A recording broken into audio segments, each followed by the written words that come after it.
Hello and welcome back दोस्तों। आज हम फिर से आ गए हैं एक नई मूवी की एक्सप्लेनेशन लेकर।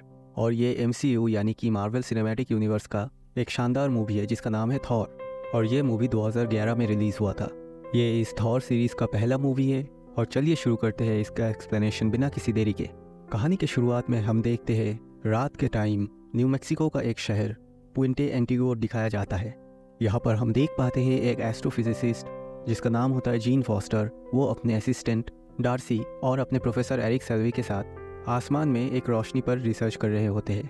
और वो सब मिलकर उस रोशनी का पीछा कर रहे होते हैं। और वो लोग अपनी गाड़ी में जा ही रहे थे, तभी वहाँ पर अचानक एक टॉर्नेडो जैसा कुछ हो जाता है और आसमान से एक आदमी आके उनके गाड़ी के साथ टकरा जाता है और बेहोश हो जाता है। तब प्रोफेसर अपने कुछ कपड़े उस आदमी को देता है जो कि बेहोश पड़ा हुआ था, क्योंकि उसने कोई कपड़े नहीं पहने हुए थे। और हमको बाद में पता चलता है कि ये बेहोश हुआ आदमी एक्चुअली में थॉर ही था।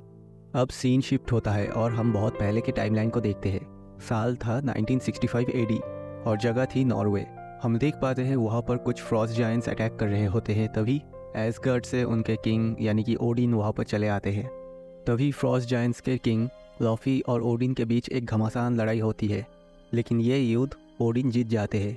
हमको ये इन्फॉर्मेशन मिलती है कि उन फ्रॉस्ट जायंट्स के पास एक बहुत ताकतवर हथियार था, लेकिन जब ओडिन उनको हरा देता है तब वो उस हथियार को अपने साथ ले जाता है।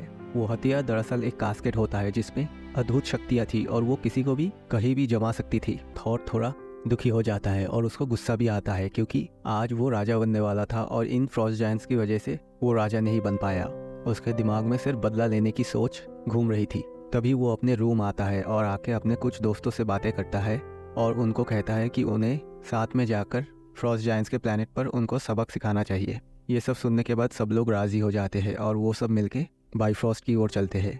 बाइफ्रॉस्ट दरअसल एक पोर्टल है जहाँ से वो एक जगह से दूसरी जगह अपने आप को टेलीपोर्ट कर सकते हैं। और इस बाइफ्रॉस्ट का रखवाला होता है हाइमडल और उसके पास एक तलवार होती है जिसका नाम था हॉफेन। और यही बाइफ्रॉस्ट का चाबी होता है उसे एक्टिवेट करने के लिए, और वो हमेशा उसके पास ही रहता था।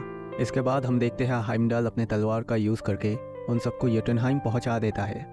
वो सब योटनहाइम पहुंचने के बाद कुछ नहीं दिखाई देता उन लोगों को, क्योंकि चारों ओर सन्नाटा ही सन्नाटा था और कोई भी प्राणी नज़र नहीं आ रहा था। इसीलिए थॉर ज़ोर से चिल्लाता है और कहता है कि तुम लोगों में क्या सिर्फ इतना ही दम था। तभी हम देखते हैं वहाँ पर योटनहाइम के किंग यानी कि फ्रॉस्ट जायंट्स का राजा लॉफी आ जाता है। और लॉफी उन सब से कहता है कि उन सब ने यहाँ पर अकेले आके बहुत बड़ी गलती कर दी थी और अब वो यहाँ से ज़िंदा नहीं जा सकते। तभी वहाँ पर लोकी आ जाता है और लोकी कहता है कि उन्हें माफ़ कर दे क्योंकि उनसे बहुत बड़ी गलती हो गई। तभी थॉर गुस्से से लोकी को कहता है कि क्या वो इतने डरपोक है कि यहाँ पर आने के बाद उनसे ना लड़के चले जाए। तभी लोकी उसको समझाता है कि उनकी तादाद बहुत ज़्यादा है और वो ये नहीं चाहता कि उन सब में किसी की भी जान यहाँ पर चली जाए। तभी फ्रॉस्ट जायंट्स का एक योद्धा आके थॉर को वहाँ पर ललचा देता है और उसे फाइट करने के लिए बुलाता है। तो थॉर अपनी थंडर पावर वहाँ पर यूज़ कर देता है और ये करके वो बहुत सारे फ्रॉस्ट जायंट्स को वहीं पर मार देता है। बाकी सब भी फाइट में बिजी थे। तभी लोकी फाइट करते करते एक फ्रॉस्ट जायंट के हाथ में उसका हाथ आ जाता है और उसका हाथ उनके जैसा बन जाता है। ये देखकर उसे पता चल जाता है कि वो भी उनमें से एक ही है। इस रहस्य के बारे में हमको बाद में पता चलेगा। इसके बाद हम देखते हैं एक बहुत बड़ा राक्षस वहाँ पर आ जाता है जिसे कि थॉर मिनटों में धूल चटा देता है। धीरे धीरे करके और भी सारे फ्रॉस्ट जायंट्स वहाँ पर चले आते हैं और उन्हें चारों ओर से घेर लेते हैं। अब उनके पास और कोई चारा नहीं था और जीतने का आशा भी नहीं था। अब सारे फ्रॉस्ट जायंट्स मिलकर उन पर अटैक करने ही वाले थे। तभी वहाँ पर पीछे से रोशनी चमकने लगती है और हम देखते हैं ओडिन वहाँ पर चला आता है और थॉर उस वक्त सबको धमकी देना शुरू कर देता है कि अब ओडिन भी वहाँ पर आ चुका है और अब वो सब नहीं बचने वाले।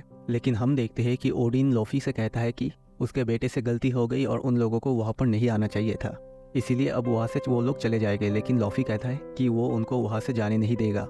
लेकिन तभी एसगार्ड से बाइफ्रॉस्ट एक्टिवेट होता है और वो सब वहाँ से डायरेक्ट एसगार्ड टेलीपोर्ट हो जाते हैं। और जब वो एसगार्ड पर वापस आ जाते हैं तब थॉर को इस बात पर बहुत ज़्यादा गुस्सा आने लगता है और वो उसके पिता से बहुत बुरी बर्ताव करना शुरू कर देता है और उनसे कहता है कि क्या वो एक कायर है क्योंकि वो वहाँ से भाग आए, जबकि वो सब मिलके उनको ख़त्म कर सकते थे। ये सब सुनने के बाद ओडिन को बहुत ज़्यादा गुस्सा आ जाता है और वो थॉर से उसकी सारी शक्तियाँ वापस ले लेते हैं और उसको बाइफ्रॉस्ट की मदद से एसगार्ड से मिडगार्ड यानी कि अर्थ पर टेलीपोर्ट कर देता है। अब यहीं पर हम देखते हैं कि थॉर अर्थ पर आने के बाद उन तीनों के सामने होता है और उसे होश आता है और हम देखते हैं वो तीनों मिलकर थॉर को एक हॉस्पिटल में एडमिट करवाते हैं। मेक्सिको के दूसरे ओर हमें दिखाई देता है थॉर का हैमर जो एक जगह गिरा हुआ था और वहाँ पर एक क्रेटर जैसा कुछ बन गया था। और इस हथौड़े के बारे में शील्ड के एजेंट फिल कोल्सन को भी पता चल जाता है और वो वहाँ पर आ जाता है उसकी इंस्पेक्शन करने।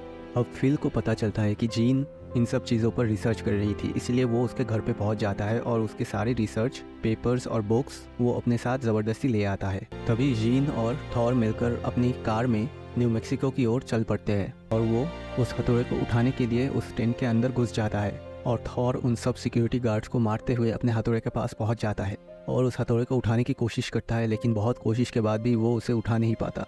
तभी वहाँ पर शील्ड के बहुत सारे एजेंट्स आ जाते हैं और थॉर को पकड़कर जेल में बंद कर देते हैं। तभी हमें पता चलता है कि लोकी एक्चुअली में एक प्लान बना रहा था और उसका प्लान ये था कि वो फ्रॉस्ट जायंट्स के साथ हाथ मिलाएगा और ओडिन को मार देगा ताकि वही एसगार्ड का राजा बन सके। लेकिन थॉर के दोस्तों को पता चल जाता है कि लोकी कुछ उल्टा सीधा हरकत करने वाला है।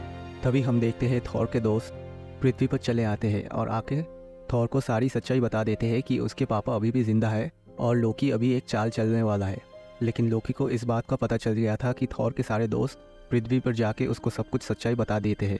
तभी वो वेपन चेम्बर में जाके डिस्ट्रॉयर नाम का एक वेपन था जिसको एक्टिवेट कर देता है और उसको कमांड देता है कि वो अर्थ में जाके थॉर और उसके सारे दोस्तों को ख़त्म कर दे। तभी वहाँ पर थॉर डिस्ट्रॉयर के सामने आ जाता है और वो उससे कहता है कि उसकी दुश्मनी थॉर से है, इसीलिए उसे उसी से फाइट करना चाहिए। लेकिन क्योंकि थॉर की शक्तियाँ अब उसके साथ नहीं थी, इसीलिए वो काफ़ी वीक हो गया था और जब डिस्ट्रॉयर आके थॉर को बहुत ज़ोर से मारता है तब वो बहुत दूर जाके गिरता है और वो काफ़ी घायल हो जाता है। लेकिन क्योंकि थॉर ने अपने दोस्तों को बचाने के लिए अपनी जान भी कुर्बान करने के लिए रेडी था, इसीलिए वो फिर से वर्दी हो जाता है और उसको उसकी सारी शक्तियाँ दोबारा से मिल जाती है और वो अपने हथौड़े से जब डिस्ट्रॉयर को मारता है तब वो पूरी तरफ से ख़त्म हो जाता है। और वो लोग ओडिन को मारने ही आ रहे थे, तभी लोकी पीछे से आके उनके राजा लोफी को ओडिन के ठीक सामने ही मार देता है और हमको पता चलता है कि लोकी असल में एक डबल एजेंट जैसा गेम खेल जाता है ताकि ओडिन उसको हमेशा ही अच्छा समझे। तभी वहाँ पर थॉर आ जाता है और वो लोकी से लड़ना शुरू कर देता है।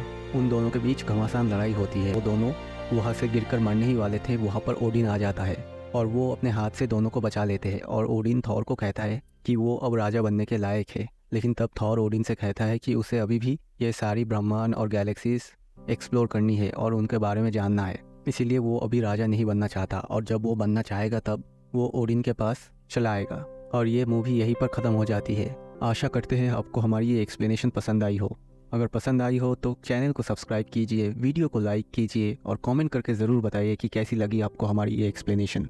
मिलते हैं अगली बार, तब तक के लिए अलविदा।